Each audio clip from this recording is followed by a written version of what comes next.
5 അംഗ പവർ ഗ്രൂപ്പിൻ്റെ ആൾക്കാർ ആരൊക്കെയാണെന്ന് എനിക്കറിയാം. സാർ എന്നാൽ പറയാൻ പാടില്ല. ഒരിക്കലും പറയത്തില്ല, അതിനൊരു കാര്യമില്ല, ചുമ്മാ പറയാന്ന് പറയത്തില്ലേ. തെളിവില്ല. ജൂനിയർ ആർട്ടിസ്റ്റുകളുടെ യൂണിയനാണ് ആദ്യമായിട്ട് ഇവിടെ ഞങ്ങൾ ഉണ്ടാക്കിയത്. അതിനുശേഷമാണ് സംവിധായകരുടെയും ക്യാമറാമാൻ്റെയും ഒക്കെ ഉണ്ടാക്കിയത്. ജൂനിയർ ഞാൻ 10-12 വർഷമായിട്ട് വിലക്കനുഭവിച്ചുകൊണ്ട് വെളിയിൽ നിൽക്കാനുള്ള കാരണം ആ ഇഷ്യൂ ആയിരുന്നു. ആദ്യമായിട്ടുണ്ടായ ഒരു ട്രേഡ് യൂണിയനെ അങ്ങനെ തകർക്കുകയാണ് ചെയ്തത്.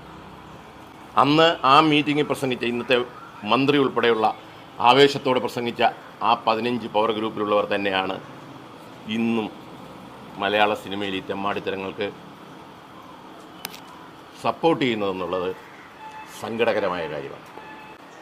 ആരും വന്ന് എൻ്റെ വാക്കുകൾ കേൾക്കാൻ തയ്യാറാകാത്തതുകൊണ്ടാണ് ഞാൻ കോടതിയിൽ പോയത്. ഇന്ത്യയിലാദ്യമാണ് ഇത്തരം മാഫിയ പ്രവർത്തനങ്ങൾക്കെതിരെ ഒരു സംഘടനയ്ക്കോ അതിൻ്റെ നേതാക്കന്മാർക്കും ഫൈൻ അടിക്കുന്നത്. ഇത്രയും നാൾ ഈ റിപ്പോർട്ട്